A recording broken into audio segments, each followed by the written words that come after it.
It's what we see in this passage. Jesus says they tie up heavy burdens on people, put them to work, but don't lift their own fingers to do anything.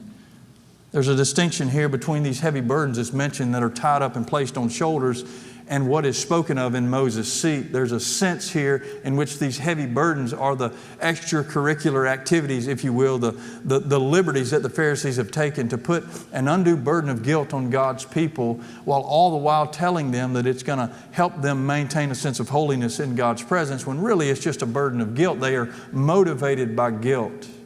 Hear me, church, today. The motivation to serve and honor and glorify God does not come by guilt. It comes through grace.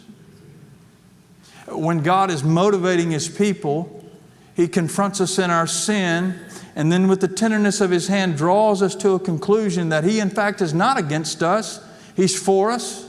That He hadn't forgotten us. He's with us. He's Emmanuel.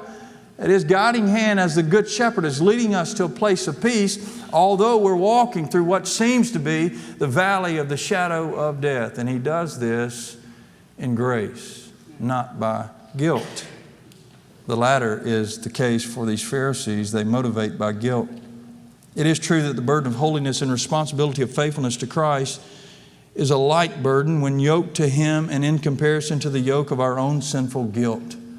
It is responsibility that we've been entrusted, and there comes some sense of weight to that, but that burden of responsibility is light when we are yoked to Christ because of who He is. Jesus says, listen to them. They'll tell you what God's command and covenant is, but don't do as they do.